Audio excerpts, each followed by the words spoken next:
Niretzako dantza dira gauza ezberdinak, baina esanen nuke lehenengo gauza etortzen zaidana burura da gozamena. Nik musika jartzen didatenean eta musika horren arabera gorputza mugitzen hasten naizenean da maite dudan gauza bat, gozatzen dut, ongi pasatzen dut.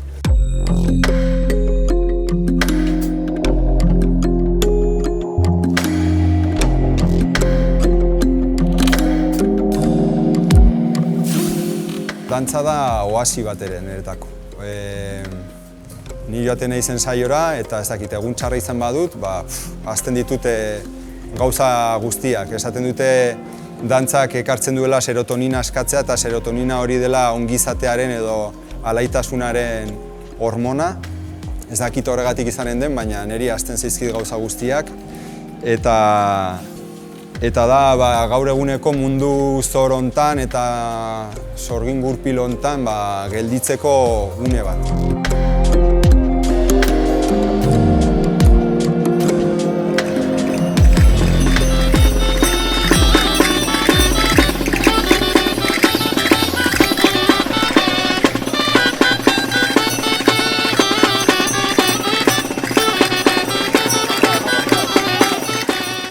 Guri erakutsi digute euskal dantza dela nolabait euskararen baliokidea, ez? Bata baldin bada gure berbazko hizkuntza, bestea da gure gorputz hizkuntza. Eta azkenean biek daukate haien gramatika, haien morfologia, haien estetika, euskarak baditu euskalkiak, dantzan ere ez da berdin dantzatzen Zuberoan eta Bizkaian edo Nafarroa garaian. Toki bakoitzak dauka bere dantzakera, hizkera dagoen bezala.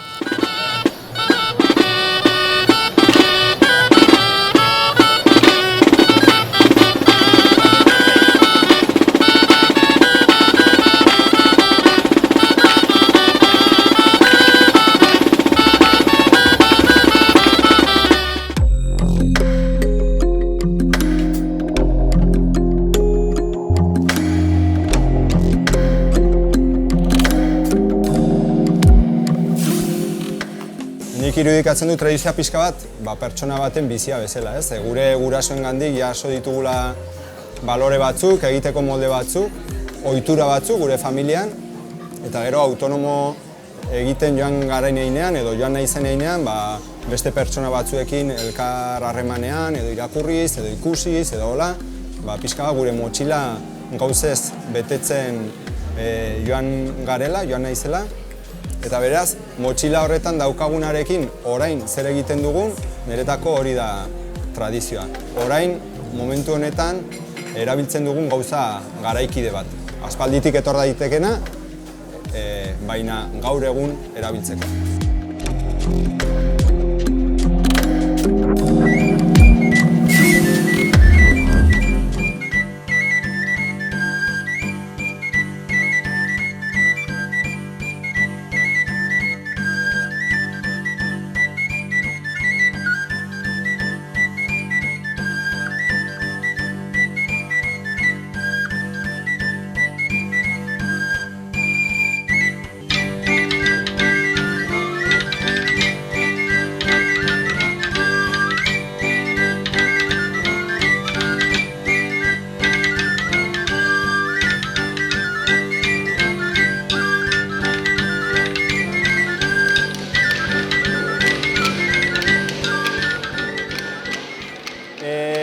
Esan genuen aurrekoan lerroak hauendako baina denendako lerroak gurutzatzean zeri emanen genion garrantzia edo zeri eman behar genion garrantzia, bai?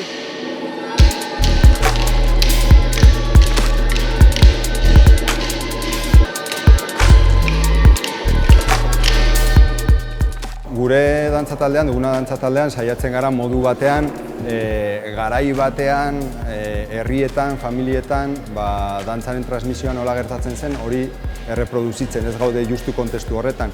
Gaude hiri batean, gaude agian egunero elkar ikusten ez duen jendearen artean, eta orduan transmisio hori ez da lehen edo herrietan gertatzen zen edo den bezala gertatzen.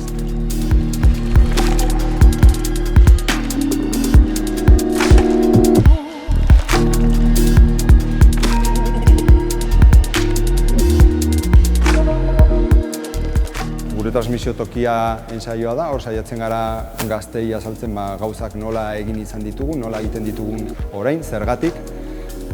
Eta hala ere, askatasuna emanez, uler dezaten ez dutela gauzak beti hola zertan behar izan. Gauzak aldatzen doazela, aldatu daitezkela eta aldatu ditzazketela haiek.